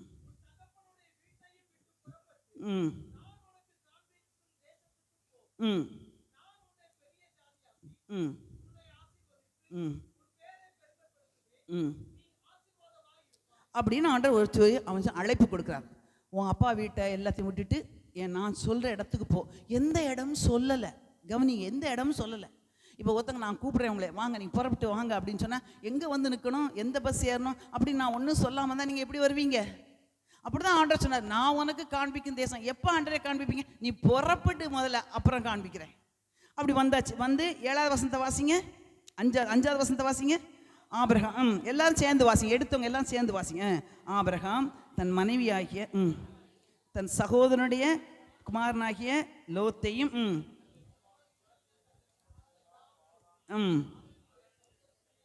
சேர்த்துக்கொண்டு அவர்கள் கானான் தேசத்துக்கு புறப்பட்டு போய் கானான் தேசத்தில் என்ன செய்தார்கள்? சேர்ந்தார்கள். 6வது வசனம், ஆபிரகாம் அந்த தேசத்தில் சுற்றி திரிகிறான். அந்த தேசம்னா இப்ப நம்ம பார்க்குற தேசம் இல்லை, வனாந்திரம், எங்க பார்த்தாலும் மணல். அந்த இடத்துல ஒரு கூகுள் மேப் கிடையாது, கைகாட்டி கிடையாது, எதுவுமே கிடையாது. ஆனால் கர்த்தருடைய பிரசன்னம் மட்டும் அவனோடு இருந்து போகிற இடத்துலலாம் இந்த இடம் நல்லா இருக்கு, எங்கே இருக்கலாமா? இல்லை நேரப்போ தெய்வ பிரசன்னம் அவனோட கூட இருந்து நடந்தது. அவன் சுற்றி திரிந்து வாசிங்க, அதுக்கப்புறம் சுற்றி திரிந்து சீகேமின் இடத்துக்கு சமீபமான மோரே என்னும் சமபூமி மட்டும் வந்தான். அக்காலத்திலே கானானியர் அத்தேசத்தில் இருந்தார்கள். இப்போ மோரேக்கு வந்துட்டான். 7வது வசனத்தை எல்லாம் சத்தமா வாசிங்க. கர்த்தர் ஆபிரகாமுக்கு உன் சந்ததிக்கு இந்த தேசத்தை கொடுப்பேன் என்றார். அப்பொழுது அவன் தனக்கு தரிசனமான கர்த்தருக்கு என்ன செஞ்சான்? பலிபீடம் கட்டினான். கவனிங்க, ஒரு சந்திப்பு. வீட்டையெல்லாம் விட்டு புறப்பட்டுட்டான். அவன் கூட இந்த சொந்தக்காரன்னு சொல்லியிருப்பாங்க, இத்தனை வருஷமா நம்மலாம் விக்கிரகத்தை வணங்கணும், நீ என்னவோ கண்ணில் காணாத தேவன் தான் உண்மை தேவன் நம்பிட்டு என்னவோ சொன்னாருன்னு சொல்லிட்டு உன் மனைவியையும் உன் தம்பி மகனையும் எல்லாரையும் கூட்டிட்டு நீ போறையே, பைத்தியக்காரனா? புத்தி இல்லையா உனக்கு? நீ எங்கே போய் தங்குவ? உனக்கு யார் வேலை கொடுப்பா? உனக்கு ஜன பந்துக்கள் யாரும் இல்லையே. எத்தனை பேர் சொன்னாலும் எல்லாத்தையும் ஒதுக்கிட்டான். அவனுக்கு தெரியும், என்னை அழைத்தவர் ஒருவர், அவர் என்னை நடத்துவார். வந்தா அந்த மோரையில் கர்த்தர் அவனுக்கு தரிசனமாகிறான். எப்படி இருக்கும்? அப்போதான் நினைச்சான், ச்சே, எங்கள் அப்பா வீட்டை விட்டுட்டு என் சொத்தெல்லாம் விட்டுட்டு யாரோ ஒருத்தர் சொன்னார் அப்படின்னு ஜனங்க நினைச்சாங்க. ஆனால் என்னை சொன்னவர், அழைத்தவர் உண்மை உள்ளவர், அவர் எனக்கு தரிசனமானார். ஹல்லேலூயா! அவனுக்கு எவ்வளோ சந்தோஷமா இருக்கும். என் கண்ணால் அவன் பார்த்துட்டு, ஆண்டவரே நீ ஜீவன் உள்ளவர் தான் அப்படின்னு சொல்லிட்டு பேசாம போகல. உடனே அவன் என்ன பண்ணான்? பலிபீடம் கட்டினான். பலிபீடம் கட்டினான்னா ஆண்டவர் நீ எனக்கு பலிபீடம் கட்டின்னு சொல்லலை. கவனிங்க, தேவனுடைய சந்திப்பு நம்முடைய வாழ்க்கையில பெருசா எண்ணம்னா உடனே நம்மளை அறியாம துதியும் ஸ்தோத்திரம் வந்துகிட்டே இருக்கும். அவன் என்ன பண்ணானா, ஒரு பலிபீடத்தை அவன் கட்டி அந்த இடத்துல மண்ணை குழைச்சி எடுத்து வச்சு ஒரு பலிபீடத்தை கட்டினான். எதை காட்டு என்றால் தேவனுக்கு மகிமை செலுத்துவது. அப்படின்னா நல்லா புரிஞ்சுக்கொள்ளுங்க, நாம் எல்லாரும் பலிபீடம் கட்டணும், தினமும் கட்டணும், காலையில் எந்திரிச்சு கட்டணும், நிற்கும்போது நடக்கும்போதும் கட்டணும். அப்படின்னா என்னத்தான்? தேவனே நீ பெரியவர் ஆண்டவரே அப்படின்னா பலிபீடம் கட்டியாச்சு. இயேசுவே நன்றி ஆண்டவரே, நன்றி பலிபீடம் கட்டியாச்சு. இயேசுவே என்னை காப்பாற்றுகிறவரே, நான் உம்மை நேசிக்கிறேன், என்னை நடத்துகிறவரே, நீ பெரியவர், நீ உண்மை உள்ளவர், நீ ஜீவிக்கிறவர், நீ ஜீவாதிபதி, ஜபத்துக்கு பதில் கொடுக்கிறவர், என்னை நடத்துபவர் அப்படின்னு சொல்கிறோம். பார்த்தீங்களா? பலிபீடம் கட்டுகிறோம். அப்படின்னா ஒவ்வொரு நாளும் காலையில் எந்திரிச்சு பலிபீடம் கட்டணும். பலிபீடம் கட்டுனா எப்படி இருக்குன்னா, நிற்கும்போது நடக்கும்போது என்ன இருக்கும்? பாட்டு வரும். நான் ஹாஸ்பிட்டலில் ஒர்க் பண்ணிகிட்டு இருக்கும்போது ஆப்ரேஷன் பண்ணிக்கிட்டு இருக்கேன். அப்போ மயக்கமருந்து டாக்டர் இருப்பாங்க, எனக்கு உதவி செய்யறதுக்கும் ஒரு டாக்டர் இருப்பாங்க, ஸ்டாஃப் நர்ஸ் இருப்பாங்க. ஆனால் எப்போதுமே எனக்குள்ள ஒரு பாட்டு வரும். அதை நான் தேவ நாமத்துக்கு மகிமையாக சொல்கிறேன், உங்களுக்கு புரியும்படியாக சொல்கிறேன். அதனால தான் என்ன சொல்கிறேன், இல்லாட்டா நான் சொல்ல மாட்டேன். என்ன அறியாமல் பாட்டு வரும். நான் என்ன ஆப்ரேஷன் பண்ணாலும் அந்த பாட்டை நினச்சேன் பாடிக்கிட்டே பண்ணுவேன். ஒரு சமயம் ஒரு கடையில் நான் நின்றுட்டு இருக்கும்போது ஒரு கணவன் மனைவியும் கையில் பிள்ளைய வச்சுட்டு வந்தாங்க. என்னை வணக்கம் பண்ணிட்டு, நீங்கள் தான் என் மனைவிக்கு ஆப்ரேஷன் பண்ணீங்க, இந்த குழந்தைய நீங்கள் தான் எடுத்தீங்க, அவளுக்கு ரொம்ப பயமாக இருந்துச்சு தான் ஆப்ரேஷன் தியேட்டருக்குள்ள வரும்போது, நீங்கள் ஆப்ரேஷன் போது பாட்டு பாடிக்கிட்டே நீங்கள் பண்ணீங்களா, அவளுக்கு பயமெல்லாம் போச்சு அப்படின்னாங்க. யோசிச்சு பாருங்க. அப்போ நம்மளை எந்த நிலைமையில கர்த்தர் வச்சாலும் பலிபீடம் கட்டுனா அவர் நாமம் மகிமைப்படும், ஜனங்களும் ஆசீர்வதிக்கப்படுவாங்க.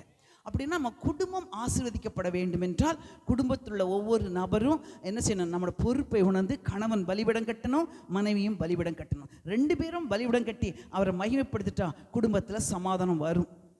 எத்தனை குடும்பத்தில் கணவன் மனைவிக்குள்ள உண்மை இல்லை, பண விஷயத்தில் உண்மை இல்லை. ஒரு மாத சம்பளம் எவ்வளோன்னு சில மனைவிக்கு சொல்ல மாட்டாங்க புருஷன்மார்கள். இந்தா இவ்வளோதான் வச்சுக்கோ, செலவுக்கு வச்சுக்கோன்னு கொடுத்துருவாங்க. அதுலேயே பெரிய சண்டை. அப்படியே அவங்க மாத சம்பளம் கொடுக்காம, சகோதரிகள் புரிஞ்சுக்கோங்க, அப்படியே உங்களுக்கு கொடுக்காம உங்கள் வீட்டு செலவுக்கு மட்டும் கொடுத்தாலும் கொடுத்த அந்த காசை வச்சு தேவனுக்கு ஒரு பலிபீடம் கட்டி ஸ்தோத்திரம் பண்ணுங்க. இந்த காசு எனக்கு கொடுக்க, இந்த காசை வச்சு நான் ஒழுங்காக குடும்பத்தை நடத்த, அப்பா எனக்கு உதவி செய்யுங்க ஆண்டவரே. அந்த இவ்வளோதான காசு, எவ்வளோ சம்பாதிக்கிறீங்க, தரலையேன்னா முறுமுறுக்கிறோம், போட்டோம், அது பரவாயில்ல. என் தேவன் இந்த அமௌண்ட்டை வச்சு என் குடும்பத்தை சந்திக்க என்னை கர்த்தர் உபயோகப்படுத்துவார். அப்போ பலிபீடம், சந்தித்த தேவனுக்கு பலிபீடம். அவன் பலிபீடம் கட்டினா அது மட்டுமல்ல, அந்த 12ஆம் அதிகாரத்தில் இன்னொரு பக்கத்தில் பார்க்கும்போது 13ஆம் வசனத்தை வாசிங்க. 13ஆம் அதிகாரத்துக்கு வாங்க. 13ஆம் அதிகாரம் கடைசி வசனத்தை வாசிங்க. கடைசி 13ஆம் அதிகாரம் கடைசி வசனம். அப்பொழுது ஆபிரகாம் கூடாரத்தை எடுத்து வாசிங்க. ஆதியாகமம் 13ஆம் அதிகாரம் கடைசி வசனம் 18வது வசனம்.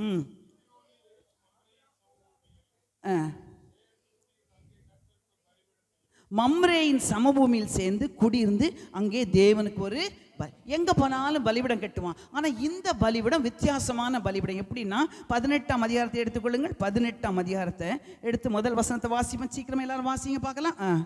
பின்பு கர்த்தர் மம்ரேயின் சமபூமியிலே அவனுக்கு தரிசனமானார். அந்த மம்ரேயில ஏற்கனவே பலிபீடத்தை கட்டிட்டான். கட்ட பிறகு மறுபடியும் கர்த்தர் அவனுக்கு தரிசனமாகிறார். வாசிங்க அப்புறம். பகலின் உஷ்ண வேளையிலே கூடார வாசலே உட்கார்ந்திருந்து தன் கண்களை ஏறெடுத்து பார்க்கும்போது வாசிங்க, இதோ 3 புருஷர் அவனுக்கு எதிரே நின்றார்கள். அவர்களை கண்டவுடனே அவன் கூடார வாசலிருந்து அவளுக்கு எதிர்கொண்டு ஓடி தரை மட்டும் குனிந்து, ஆண்டவரே, உம்முடைய கண்களில் எனக்கு கிருபை கிடைத்ததானால் நீர் உமது அடியனை விட்டு கடந்து போக வேண்டாம். அதாவது அந்த காலத்துலாம் வாசலில் உட்காந்துருப்பாங்க. யாராவது வழிபோக்கர் வந்தாங்கன்னா அந்த காலத்தில் அவங்க எப்படி உபசரிப்பாங்கன்னா அவங்கள வருந்தி கூப்பிட்டு வீட்டில் வச்சு நல்ல சாப்பாடு கொடுத்து அனுப்புவாங்க. இங்கே பார்த்தீங்கன்னா பகலின் உஷ்ண வேளை, மத்தியானம் ஒரு 2 மணின்னு வச்சுக்கோங்களேன், எல்லாம் சாப்பிட்டு முடிச்சு சாரா எல்லா சாப்பாடெலாம் முடிச்சு எல்லாத்தையும் கிச்சன்லாம் சரி பண்ணிட்டு அப்படி ரெஸ்ட் எடுக்கிற நேரத்தில் இவன் உட்காந்து போங்க 3 பேர் வராங்க. 3 பேரை இவன் இனம் கண்டு கொண்டான். ஏன்னா தரிசனமான கர்த்தர். ஓடி போய் வாங்க நீங்கள் வந்து என்ன செய்யணும், 4வது வசனத்தை வாசிங்க. கொஞ்சம் தண்ணீர் கொண்டு வரட்டும், உங்கள் கால்களை கழுவி மரத்தடியிலே சாய்ந்து கொண்டிருங்கள். வாசிங்க. நீங்கள் உங்கள் இருதயங்களை திடப்படுத்த கொஞ்சம் அப்பம் கொண்டு வருகிறேன், அப்புறம் நீங்கள் உங்கள் வழியே போகலாம். இதற்காகவே அடியேன் இடம் வரைக்கும் வந்தீர்கள் என்றான். அதற்கு அவர்கள் நீ சொன்னபடி செய் என்றார். அவங்களும் சொல்லிட்டாங்க. அடுத்த வசனத்தை வாசிங்க. அப்பொழுது ஆபிரகாம் தீவிரமாய் கூடாரத்தில் சாராள் என்ன பண்ணானா? ஆபிரகாம் எப்படி போனானா? தீவிரமா என்ன செஞ்சான்? ஓடுனான். எத்தனை வயசு ஆபிரகாமுக்கு? யார் கரெக்டா சொல்ல முடியுமா?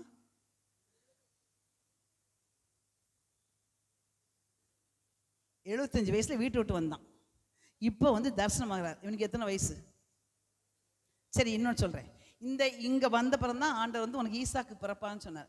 ஈசாக்கு எத்தனை வயசுல பிறந்தான் ஆபிரகாமுக்கு? அப்ப இப்ப ஆபிரகாமுக்கு எத்தனை வயசு இருக்கும்? Very good. 99 வயசுல என்ன பண்ணானா? ஓடுறான். நமக்கு படியறதுக்கே கஷ்டமா இருக்கு. யோசிச்சு பாருங்க. எப்பா வயசாச்சு, 40 வயசு 50 வயசு வயசாகி போயிடுச்சு. சொல்லாதீங்க, கர்த்தர் நமக்கு பலம் தருவார். நான் காலையில் ஆண்டுட்டு அறிக்கை பண்ணேன். சொன்ன உடனே 3 மாடி ஏறணுமா? என்னால் முடியாது, மன்னிச்சிருங்க ஆண்டவரே. இந்த உலகத்தில் உயிரோடு இருக்கும் வரையில் எங்கே சொன்னாலும் மலையும் தாண்டி ஓட பலம் தாங்க. எதையும் நம்ம முறுமுறுக்க வேண்டாம். பலம் தருவார் அவர். இவன் என்ன பண்றானா? எப்போ ஓடுறான்? மத்தியானம் தூங்குற நேரத்தில் ஓடுறான். ஐயோ இந்த நேரத்தில் போய் வந்துட்டாங்களே நம்ம தூங்குறான். இல்லை, குடுகுடுன்னு ஓடி போய் என்ன பண்றான்னா, அவன் அப்பொழுது ஆபிரகாம் தீவிரமாய் கூடாரத்தில் யார்கிட்ட போறான்? என்ன சொல்றான்? சீக்கிரமாய் 3 படி மெல்லிய மாவு பிசைந்து அப்பம் சுடு. மத்தியானம் 2 மணிக்கு நீங்கள் தூங்கிட்டு இருக்கீங்க. அவங்க ஹஸ்பண்ட் வராரு, என் ஃப்ரெண்டு வராப்புல ஒரு சப்பாத்தி செய்யணும். என்ன செய்வீங்க? சப்பாத்தியா? இப்போ வா, மாவு பசையணுமா? எப்போ? என்னால் முடியாது, ஹோட்டலுக்கு போங்க. அந்த காலத்தில் முடியாது. இது ஒரு ஆளுக்கு சப்பாத்தி மாவுல 3 படி மாவு. எத்தனை வயசு அவளுக்கு? சாராளுக்கு எத்தனை வயசு? Very good. யார் சொன்னா 89? கரங்களை வைத்துங்க பார்க்கலாம். Very good, super brother. 89 வயசு. சாராளுக்கும் ஆபிரகாமுக்கும் 10 வயசு வித்தியாசம். 89 வயசுல மத்தியான நேரத்தில் புருஷன் வந்து சீக்கிரமா, என்னையா சீக்கிரம் சொல்றீங்க? என்ன வயசாகி போச்சுது, இப்போதான் வேலையை முடிச்சேன் சொன்னாளா?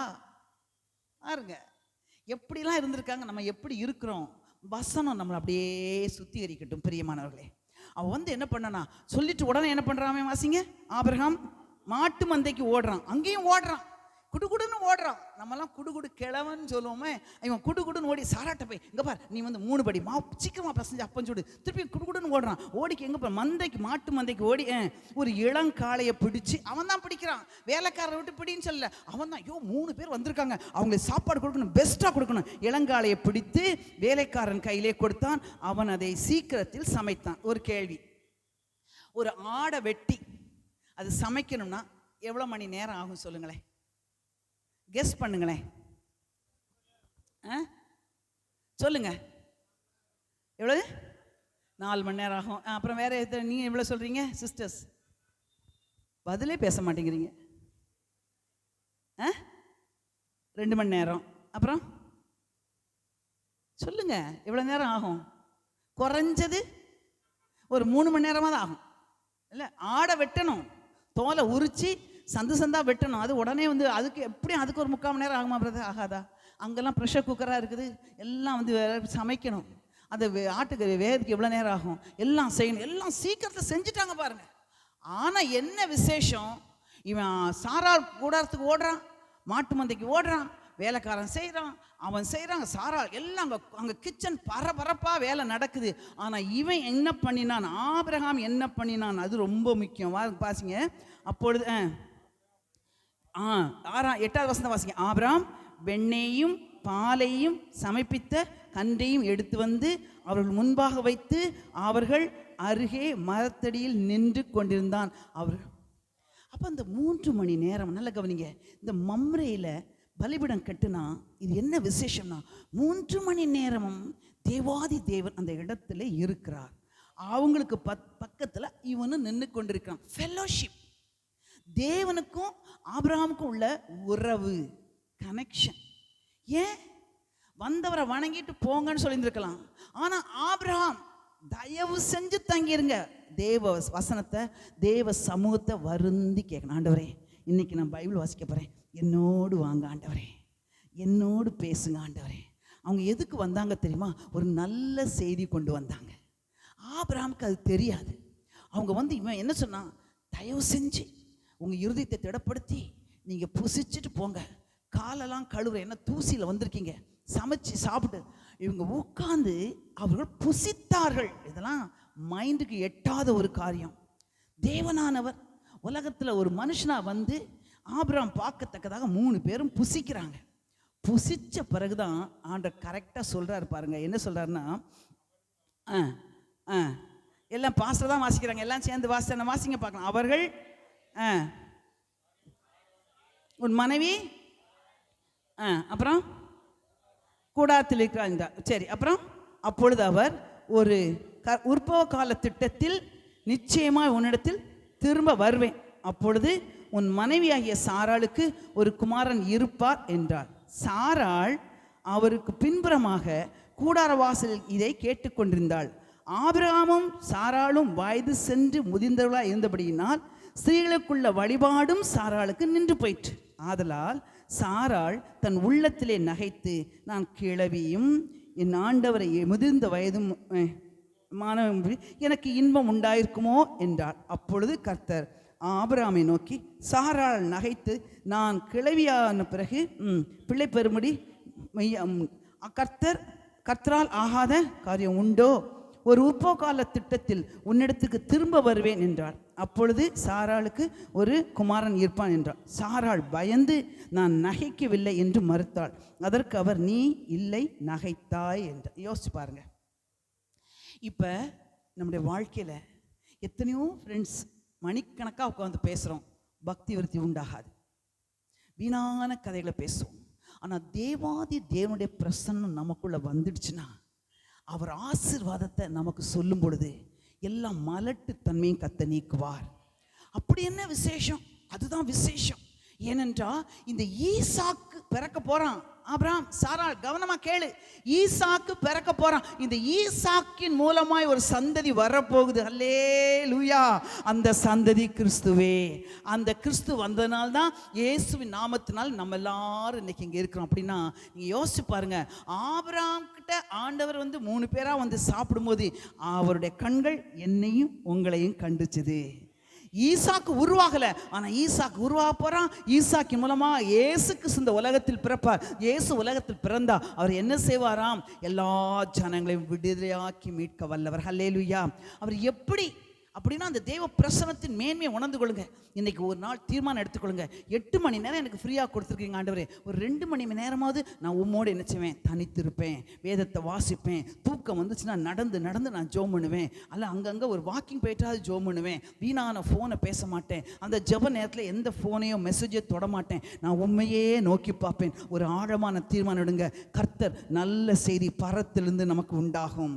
இதுவரை எந்தெந்த காரியங்களாம் தடைபட்டு இருக்குதோ அந்த காரியங்கள் கர்த்தர் மாற்றுவார். அவர் பயங்கரமான பராக்கிரமசாலி. அவர் எப்படி தெரியுமா பிசாசை அழித்தாராம்? கொலோசியர் 2ஆம் அதிகாரத்தை எடுத்துக்கொள்ளுங்கள், அதை முடிக்கிறேன். கொலோசியர் 2ஆம் அதிகாரம் 12ஆம் வசனத்தை வாசிங்க பார்க்கலாம். கொலோசியர் எங்க இருக்குன்னு தெரியுமா? சொல்லுங்க, வசனத்தை சொல்லுங்க பார்க்கலாம். மத்தேயு சொல்லுங்க, மத்தேயு, மார்க்கு சொல்லுங்க, எல்லாம் வசன புக்கை சொல்லுங்க பார்க்கலாம். மத்தேயு, மார்க்கு, லூக்கா, யோவான், ரோமர், 1 கொரிந்தியர், 2 கொரிந்தியர், கலாத்தியர், எபேசியர், பிலிப்பியர் எடுங்க. இப்போ கொலோசியர் எடுங்க. கொலோசியர் 2ஆம் அதிகாரத்தை எடுத்துக்கொள்ளுங்க. இதெல்லாம் நீங்கள் என்ன செய்யணும்? அடிக்கடி நீங்கள் சொல்லி சொல்லி பார்க்கணும். அந்த பைபிள் எத்தனை பைபிள் வருஷப்படுத்தி சொல்லி பார்க்கணும். கொலோசியர் 2ஆம் அதிகாரத்தில் 13ஆம் வசனத்திலிருந்து வாசிப்போம். நிறுத்தி வாசிங்க. உங்கள் பாவங்களினாலேயும் உங்கள் மாம்ச விருத்த சேதனம் இல்லாமையினாலேயும் மரித்தவளாயிருந்த உங்களையும் அவரோடே கூட உயிர்ப்பித்து அக்கிரமங்கள் எல்லாவற்றையும் உங்களுக்கு மன்னித்து நமக்கு எதிரடையாகவும் கட்டளைகளால் நமக்கு விரோதமாக இருந்த கையெழுத்தை குலைத்து அதை நடுவில் இராதபடி எடுத்து சிலுவையிலே ஆணி அடித்து துரைத்தனங்களையும் அதிகாரங்களையும் உரிந்து கொண்டு வெளியரங்கமான கோலமாக்கி அவைகளின் மேல் சிலுவையிலே என்ன செஞ்சாராம்? எப்படி வெற்றி சிறந்தார். 2 கேர்ள்ஸுங்க வாங்கம்மா, நான் டெமோ பண்ணி காட்டுறேன். 2 பிள்ளைங்க வரீங்களா? நீங்கள் 2 பேர் வாங்க. நீயும் சரி, 2 பேர் வாங்க. 2 பேர் வா, எந்திரிங்க வாங்க, சீக்கிரம் வா, இப்படி வாங்க. தெரியும் நினைக்கிறேன். இப்போ என்ன சொல்றாரு ஆண்டவர்? இப்போ 12ஆம் வசனத்தை வாசிங்க. உங்கள் 11 உங்கள் பாவங்களினாலேயும் சத்தம் வாசிங்க. இந்த வசனத்தை வாசிங்க. இந்த பக்கம் வாமா. ஆம்ச விருத்த சத்தமா வாசி. உங்கள் பாவங்களினாலேயும்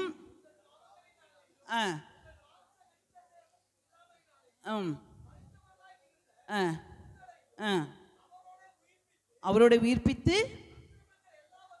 அக்கிரமங்கள் எல்லாவற்றையும் மன்னிப்போது. இப்போ பாருங்க, இப்போ இதுதான் நம்ம, இவங்க சார்பில் நம்ம இருக்கிறோம். சரியா? நீ கீழே உட்காந்துடா. பாவங்களினால அக்கிரமங்களினால நம்ம மரிச்சு கிடந்தோம் இயேசுவை ஏற்றுக்கொள்வதற்கு முன்பாக. ஆனால் இயேசு இந்த உலகத்தில் வந்தபோது அவர் நமக்காக நம்முடைய பாவங்களுக்காக மரித்தார். அதனால தான் உங்கள் பாவங்களினாலேயும் உங்கள் அக்கிரமங்களினாலேயும் உங்கள் மாம்ச விருத்த சேதனம் இல்லாமல் மரித்துள்ள இந்த உங்களையும் அவரோடே கூட என்ன செஞ்சாரா? உயிர்ப்பித்து. அவர் தான் உயிர்ப்பிக்கிறார். விளங்குதா? இது புரியுதா? இயேசு உயிர்ப்பிச்சுட்டார். உயிர்ப்பிச்சவர் என்ன நடக்கு? வாசிங்கப்பா. நமக்கு இப்போ பாருங்க, நீ நல்ல பிள்ளை, ஆனால் இதுக்காக உன்னை சாத்தான்னு சொல்கிறேன். நீ சாத்தான் இல்லை, நல்ல பிள்ளை, குட் கேர்ள். சரி, இப்போ என்ன? நமக்கு எதிரடையாகவும் இருந்த கையெழுத்தை குலைத்து. இப்போ பாருங்களேன், ஏதாவது ஒரு பேப்பர் இருக்குமா பாஸ்டர்? ஒரு பேப்பர் இருக்குமா? சும்மா ஒரு ஏதாவது வச்சிருக்கீங்களா ஒரு பேப்பர்? சரி, அதை கொடுங்க பாஸ்டர். சரி, இதை நீ வச்சுக்கோ. இப்போ இயேசு வந்து உயிர்ப்பிச்சு, உங்களுக்கு அங்கே தெரியுதா? ஓகேயா? இயேசு உயிர்ப்பிச்சிட்டார். சரியா? உயிர்ப்பிச்ச பிறகு எப்படி உயிர்ப்பிச்சார்னா, பிசாசின் பிடியிலிருந்து கத்தை உயிர்ப்பிச்சார். ஆனால் அவன் சும்மா இருக்க மாட்டான். ஒரு பெரிய லிஸ்டே கொண்டு வருவான். என்னென்ன பாவம் இவ செஞ்சா, இவ செஞ்ச பாவத்துக்கு என்ன தண்டனை அப்படின்னு சொல்லிட்டு. இப்போ வாசிங்க. கட்டளைகளால் நமக்கு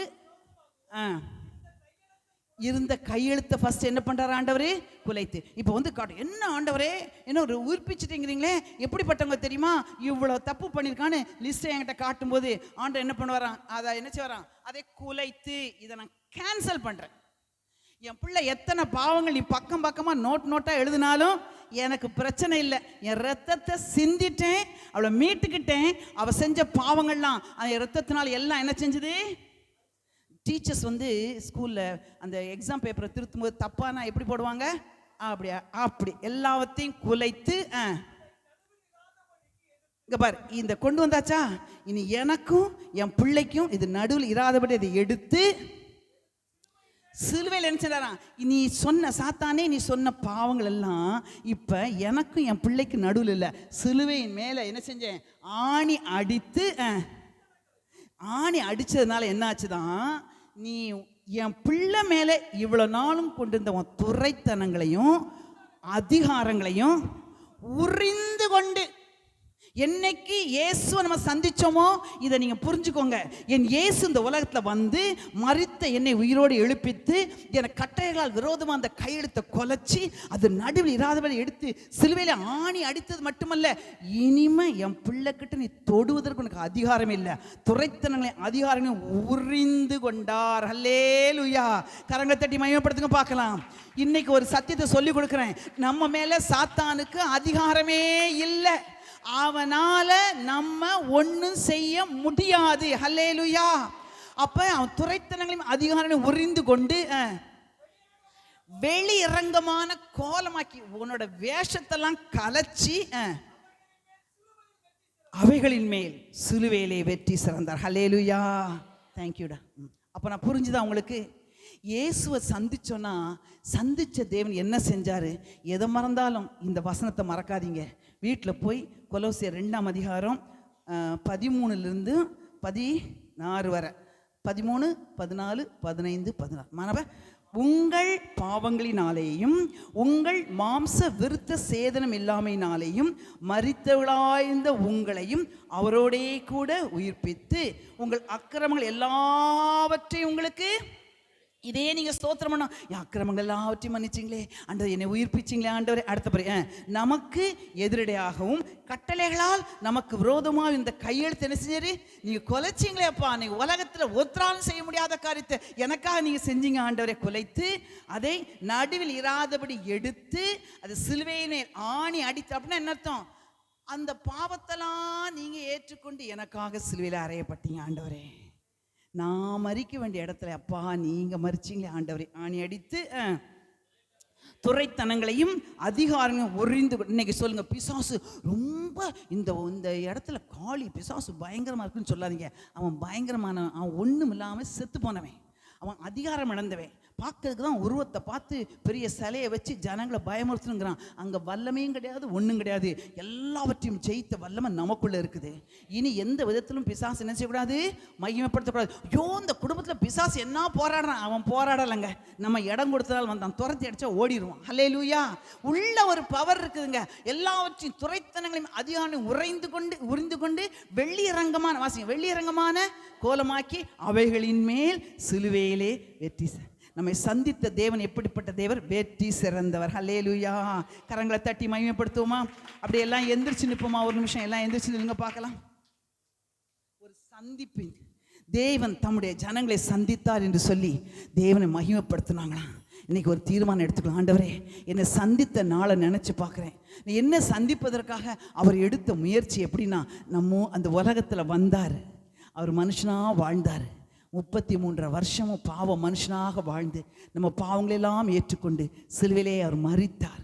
பிசாசு வச்ச எல்லா திட்டங்களையும் கொலைத்தார், நடுவில் இராதபடி எடுத்து சிலுவை மேல் ஆணி அடித்து அவனுடைய துரைத்தனங்களையும் அதிகாரங்களையும் உரிந்து கொண்டு அவைகளின் மேல் சிலுவையிலே வெற்றி சிறந்தார். ஹல்லேலூயா.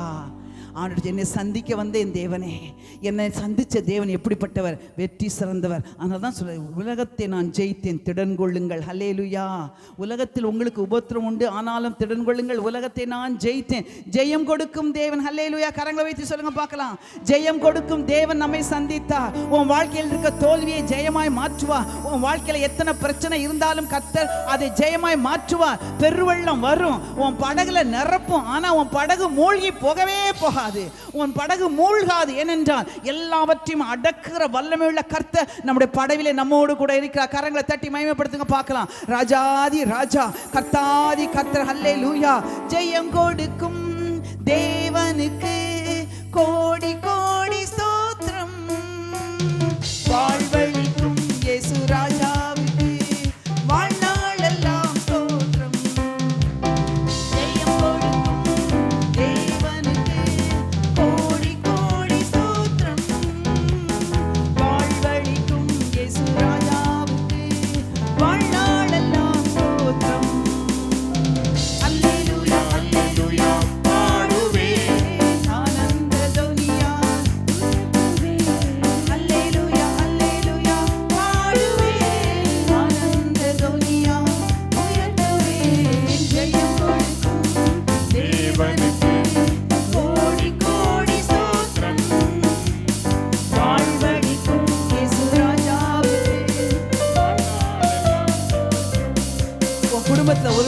பிசாசு ஒரு ஒரு தோல்வி நிலைமையை கட்டளையிட்டு இருக்கலாம். ஆனால் இன்னைக்கு தோல்வியை ஜெயமாய் மாற்றுகிற ஆண்டவர்.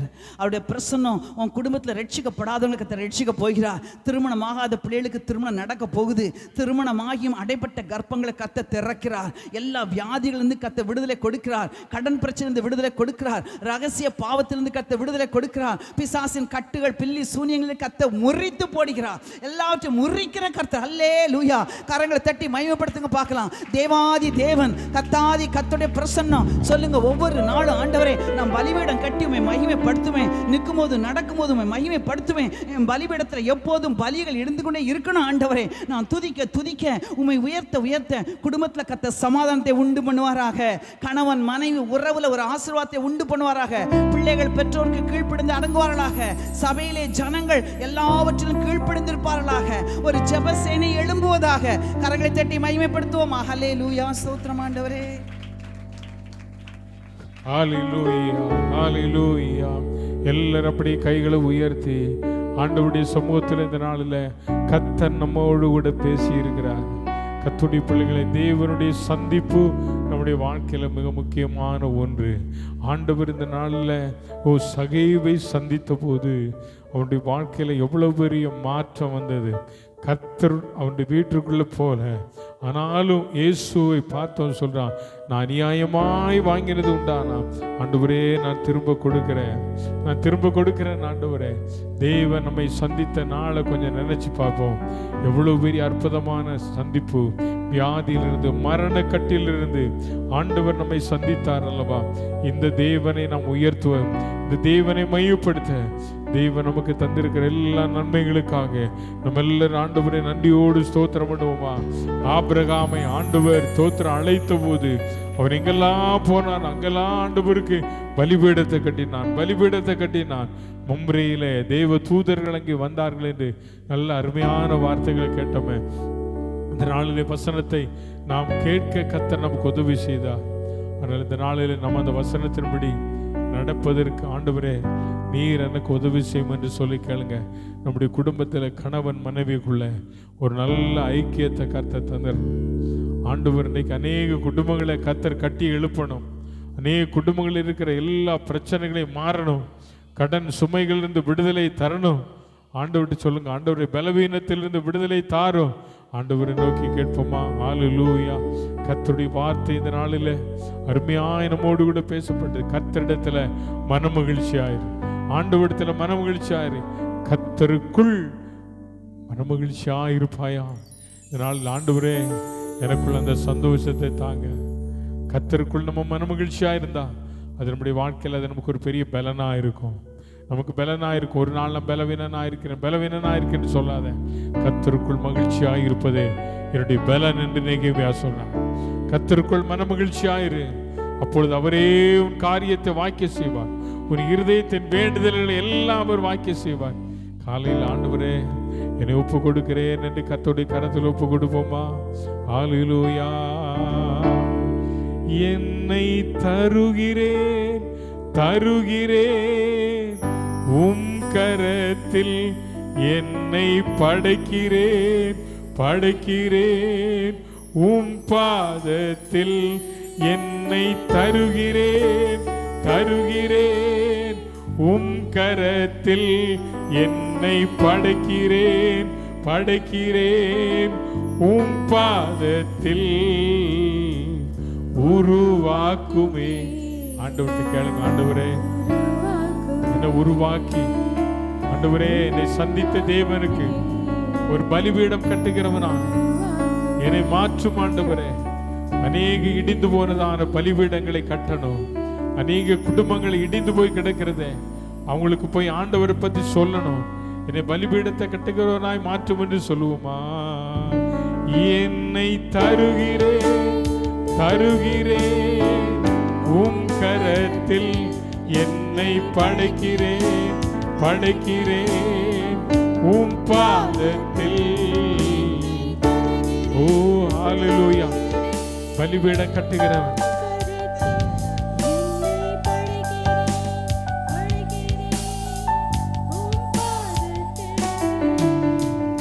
உருவாக்குமே என்னை உருவாக்குமே உருவாக்குமே என்னை கைகளை உயர்த்தி ஆண்டவர் சாத்துங்க. உருவாக்குமே என்னை கையை உயர்த்தி சொன்ன கையில உயர்த்தி ஆண்டவர் சொல்லுங்க, என்னை உருவாக்கும் ஆண்டவரே, பெருமையான பாத்திரம் என்னை உருவாக்கும். ஓ உருவாக்குமே என்னை உருவாக்குமே. நல்ல ஆண்டவரே, அன்பின் பரலோக பிதாவே, இந்த நல்ல நாளுக்காக நாங்களும் நன்றியோடு துதிக்கிறோம். இந்த கர்த்தருடைய நாளில், இந்த மனமகிழ்ச்சி நாளில், இந்த உயிர்த்தெழுந்த நாளில் உம்முடைய சமூகத்தில் அடியார்கள் கடந்து வர உம்மை ஆராதிக்க கர்த்தர்களுக்கு உதவி செய்தீர். உம்மிடத்தில் நாங்கள் மனமகிழ்ச்சியாக இருக்க ஆண்டவர் இந்த நாட்களிலே நீர் எங்களுக்கு கற்றுக் கொடுத்த நல்ல வார்த்தைகளுக்காக நாங்கள் உம்மை நன்றியோடு துதிக்கிறோம். ஆண்டவரே, இந்த வார்த்தையை பேசி நம்முடைய மகளை கொண்டு கர்த்தாவே நீர் ஆயிரங்களுக்கு ஆசீர்வாதமாய், லட்சங்களுக்கு ஆசீர்வாதமாய், ஆண்டவரே இந்த தேசங்களுக்கு ஆசீர்வாதமாய் நீர் இதுவரை வைத்திருக்கிறீர். அதற்காக நன்றி. தொடர்ந்து ஆண்டவர் தாமே வழிநடத்தும். இந்த நாளில் பிள்ளைகளுடைய பிரயாணங்களிலே நீர் கூட இரும். அவள் சுகபத்திரமாய் போய் சேர பலன் தார். இந்த ஆராதனைக்கு வந்த ஒவ்வொருவரையும் ஆண்டவருடைய கரத்தில் ஒப்பு கொடுக்கிறோம். ஒவ்வொருவரையும் ஆசீர்வதியும். சிறு பிள்ளைகளையும் பெரியவர்களையும் ஒவ்வொருவரையும் ஆசீர்வதியும். தேவ நாமம் மையப்படும்படியாய் கர்த்தாவே இவர்கள் வருகிற நாட்களில் கர்த்தருக்கு சாட்சியாய் நிற்க பலனித்தார். இந்த வாரம் முதல் நடக்கிற ஜெபங்களிலே ஆண்டவர் அநேகர் கலந்து கொள்ள கர்த்தர் உதவி செய்யும். ஆண்டவரே, பலவீனத்தின் மத்தியில் இந்த நாளில் ஆராதனைக்கு வர முடியாதபடி வீடுகளில் இருக்கிற பிள்ளைகளுக்காக ஜெபிக்கிறோம். கர்த்தர்களுக்கு வேண்டிய சுக பலனை தந்து அடுத்த வாரத்தில் இந்த ஆராதனை கூட்டி சேர்ப்பீராக என்று நாங்கள் ஜெபிக்கிறோம். தேவ கரத்தில் ஒப்பு கொடுக்கிறோம். உம்முடைய நாமம் மகிமைப்படட்டும். இயேசு கிறிஸ்துவின் நாமத்தில் ஜெபிக்கிறோம் ஜீவனுள்ள நல்ல பிதாவே. என் ஆத்துமாவே கர்த்தரை ஸ்தோத்திரி, என் முழு உள்ளமையுடைய பரிசுத்த நாமத்தில் கர்த்தராகிய இயேசு கிறிஸ்துவுடைய கிருபையும் பிதாவாகிய தேவனுடைய அன்பும் பரிசுத்த ஆவியானுடைய அந்யோன்யமும் சமாதானம் காவலும் இன்றும் என்றும் கர்த்தருடைய வருகை மட்டும் இருப்பதாக.